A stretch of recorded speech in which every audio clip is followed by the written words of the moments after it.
श्री पार्वती जी ने कहा, भगवान, आप सब तत्वों के ज्ञाता हैं। आपकी कृपा से मुझे श्री विष्णु संबंधी नाना प्रकार के धर्म सुनने को मिले, जो समस्त लोक का उद्धार करने वाले हैं। देवेश, अब मैं गीता का महात्म्य सुनना चाहती हूँ, जिसका श्रवण करने से श्री हरि में भक्ति बढ़ती है। श्री महादेव जी बोले, जिनका श्री विग्रह तुलसी के फूल की भांति श्याम वर्ण का है, पक्षीराज गरुड़ ही जिनके वाहन है, जो अपनी महिमा से कभी च्युत नहीं होते तथा शेषनाग की शैया पर शयन करते हैं, उन भगवान महाविष्णु की हम उपासना करते हैं।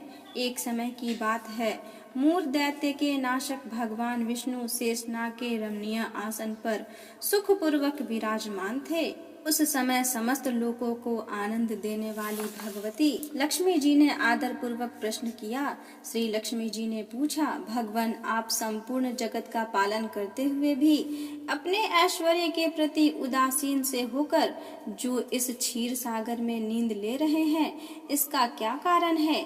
श्री भगवान बोले, सुमुखी, मैं नींद नहीं लेता हूँ, अपितु तत्व का अनुसरण करने वाली अंतर दृष्टि के द्वारा अपने ही महेश्वर तेज का साक्षात्कार कर रहा हूँ।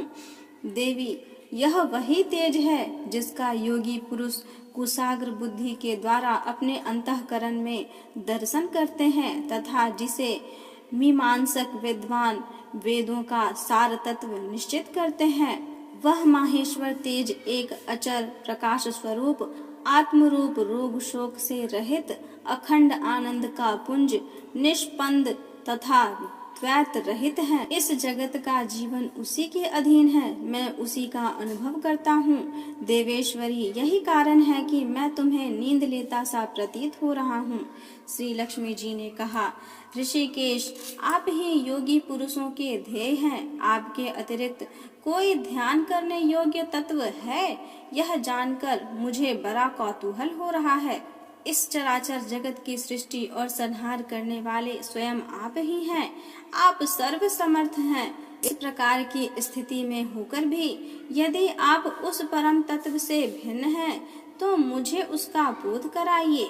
श्री भगवान बोले, प्रिय, आत्मा का स्वरूप द्वैत और अद्वैत से पृथक, भाव और अभाव से मुक्त तथा आदि और अंत से रहित है। शुद्ध ज्ञान के प्रकाश से उपलब्ध होने वाला तथा परमानंद स्वरूप होने के कारण एकमात्र सुंदर है। वह मेरा ईश्वरीय रूप है। आत्मा का एकत्व ही सबके द्वारा जानने योग्य है। गीता शास्त्र में इसी का प्रतिपादन हुआ है। अमित तेजस्वी भगवान विष्णु के ये वचन सुनकर लक्ष्मी देवी ने शंका उपस्थित करते हुए कहा, भगवान, यदि आपका स्वरूप स्वयं परमानंदमय और मन वाणी की पहुँचने के बाहर है, तो गीता कैसे उसका बोध कराती है? मेरे इस संदेह का आप निवारण कीजिए। श्री भगवान बोले, सुंदरी, सुनो, मैं गीता में अपनी स्थिति का वर्णन करता हूँ। क्रमशः 5 अध्यायों को तुम 5 मुख जानो, 10 अध्यायों को 10 भुजाएं समझो तथा 1 अध्याय को उदर और 2 अध्यायों को दोनों चरण कमल जानो। इस प्रकार यह 18 अध्यायों की वांगमयी ईश्वरीय मूर्ति ही समझनी चाहिए। यह ज्ञान मात्र से ही महान पातकों का नाश करने वाली है। जो उत्तम बुद्धि वाला पुरुष गीता के 1 या आधे अध्याय का अथवा 1 आधे या चौथाई श्लोक का भी प्रतिदिन अभ्यास करता है, वह सुशर्मा के समान मुक्त हो जाता है। श्री लक्ष्मी जी ने पूछा, देव, सुशर्मा कौन था? किस जाति का था और किस कारण से उसकी मुक्ति हुई? श्री भगवान बोले, प्रिय, सुशर्मा बड़ी खोटी बुद्धि का मनुष्य था। पापियों का तो वह शिरोमणि ही था। उसका जन्म वैदिक ज्ञान से शून्य एवं क्रूरतापूर्ण कर्म करने वाले ब्राह्मणों के कुल में हुआ था। वह न ध्यान करता था, न जप, न होम करता था, न अतिथियों का सत्कार। वह लंपट होने के कारण सदा विषयों के सेवन में ही आसक्त रहता था। हल जोतता और पत्ते बेचकर जीविका चलाता था। उसे मदिरा पीने का व्यसन था तथा वह मांस भी खाया करता था। इस प्रकार उसने अपने जीवन का दीर्घ काल व्यतीत कर दिया। एक दिन मूढ़ बुद्धि सुशर्मा पत्ते लाने के लिए किसी ऋषि की वाटिका में घूम रहा था। इसी बीच में काल रूपधारी काले सांप ने उसे डस लिया। सुशर्मा की मृत्यु हो गई।